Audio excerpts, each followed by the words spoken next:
Bora lá! Hoje a gente vai mergulhar numa das palestras mais bombásticas, eu diria, do século XX, O Existencialismo é um Humanismo, de Jean-Paul Sartre. É uma filosofia que joga toda a responsabilidade e a liberdade bem no nosso colo. Vamos ver o que isso significa. Então imagina só a cena. Paris, 1945. A cidade tinha acabado de se livrar da ocupação nazista. E aí uma palestra de filosofia, anunciada assim, de leve, num jornal, vira o maior evento da cidade. A multidão era absurda. Tinha gente se acotovelando, empurra-empurra, a cadeira quebrada para todo lado. O próprio Sartre, quando viu aquilo, achou que era um protesto contra ele. Fica a pergunta, né? O que diabos tinha nessas ideias para causar um tumulto desses? Para a gente entender essa confusão toda, nosso caminho vai ser este aqui. Primeiro, a gente vai ver o porquê dessa filosofia causar tanto alvoroço e as críticas que ela recebia. Depois, a gente entra no coração da coisa, a ideia de que a existência precede a essência. Daí, a gente explora o que significa ser condenado a ser livre, os sentimentos que vêm com isso, angústia, desamparo, desespero, e no final, como Sartre vira o jogo e mostra que tudo isso é, na verdade, uma forma radical de humanismo. Certo, então vamos começar pelas críticas. Porque antes mesmo de poder explicar sua filosofia, o Sartre teve que apagar um incêndio. O existencialismo tinha uma fama péssima. Era visto como uma coisa super para baixo, sombria, pessimista mesmo. E olha, chovia crítica de todo lado. Os comunistas batiam na tecla de que era uma filosofia que deixava as pessoas paradas, sem ação. Já os católicos diziam que o existencialismo só olhava para o que era feio e sórdido, que esquecia o sorriso da criança. Acusavam a filosofia de isolar as pessoas, de negar a solidariedade e, claro, de ser amoral. Afinal, se não tem Deus, então vale tudo, né? Era nesse vespero que o Sartre estava mexendo. E essa má fama, acabou virando piada popular. O Sartre mesmo conta uma história ótima de uma mulher que, sem querer, solta um palavrão e aí, toda sem graça, fala: "Nossa, desculpa, acho que estou virando existencialista." Chegou a esse ponto. A filosofia virou sinônimo de coisa feia, de vulgaridade. Então o primeiro trabalho do Sartre era botar ordem na casa e explicar o que era aquilo de verdade. Ok, agora a gente chega no pulo do gato, coração da filosofia do Sartre. Para derrubar todas aquelas críticas, ele apresenta uma única ideia, mas uma ideia que vira de ponta cabeça o que a gente entende por ser humano. E a analogia que ele usa é genial, a de um corta-papel. Pensa bem, para alguém fabricar um corta-papel, primeiro precisa da ideia, do conceito, do projeto dele na cabeça, certo? A essência, o para que ele serve, vem antes da existência do objeto. A filosofia, por séculos, pensou no ser humano assim. Deus seria o artesão e nós, a criação, com uma essência já definida. O que o Sartre faz? Ele simplesmente inverte tudo. Ele diz que, no caso do ser humano, é o contrário. A existência vem primeiro. E é aí que está o ponto central de tudo. Se não existe um artesão divino para definir a nossa essência antes, então a gente primeiro existe, sabe?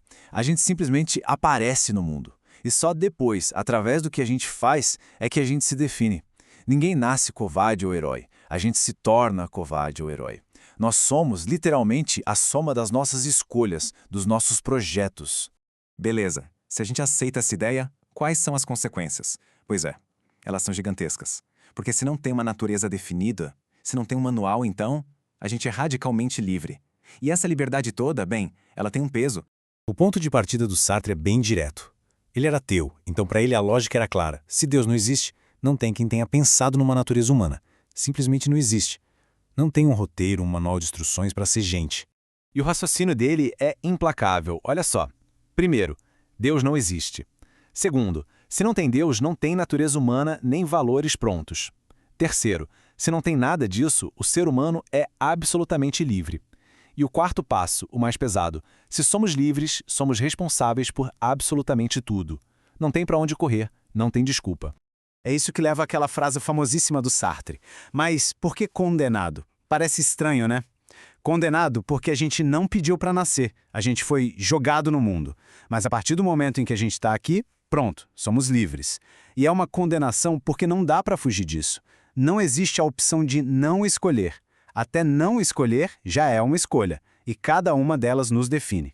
Só que essa liberdade toda não é um passeio no parque. Sartre diz que ela vem com um combo de 3 sentimentos: angústia, desamparo e desespero. Parece horrível, né? Mas calma. Para ele, essas palavras não têm a carga negativa que a gente costuma dar.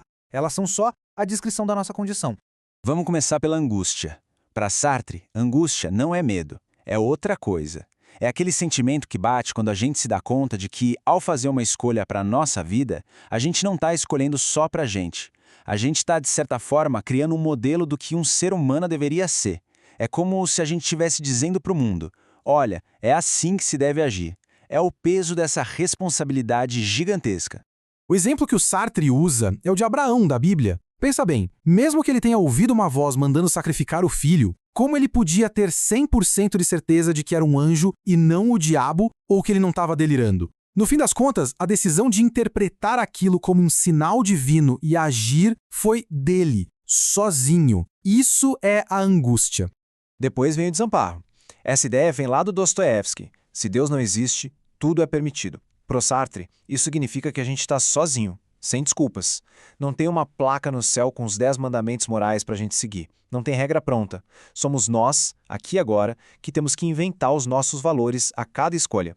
E o exemplo do aluno que procurou o Sartre é perfeito para isso. O cara estava num dilema terrível. Ou ele ficava em casa para cuidar da mãe, que só tinha ele, ou ele ia lutar pela França contra os nazistas. Nenhuma moral pronta, nem a cristã, nem a de nenhum outro filósofo, dava uma resposta. Ficar com a mãe era concreto, mas era um ato por uma pessoa só. Lutar pela pátria era por muitos, mas era abstrato e incerto. Ele estava totalmente desamparado. A única saída era ele mesmo inventar a resposta e bancar a escolha.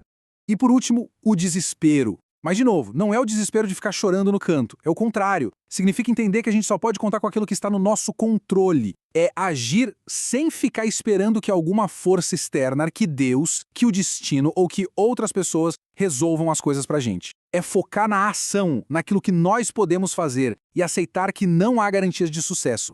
E é agora que vem a grande virada. Como é que Sartre pega todas essas ideias que soam tão pesadas, angústia, desamparo, desespero, e transforma isso na base de um humanismo, e um humanismo otimista ainda por cima?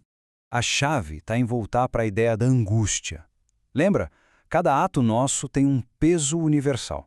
Quando alguém escolhe ser de um certo jeito, essa pessoa está, ao mesmo tempo, afirmando que aquele é um bom jeito de ser. Está criando uma imagem do que é o ser humano. A nossa responsabilidade, que parecia só nossa, na verdade é uma responsabilidade pela humanidade inteira. É o que ele resume nessa frase. Ao escolher-me, escolho o homem. Então, aquela crítica de que o existencialismo era uma filosofia de isolamento cai por terra. Na verdade, ela nos conecta a todo mundo de uma forma muito profunda. Cada um de nós, com nossas escolhas, está o tempo todo ajudando a definir e redefinir o que é ser humano.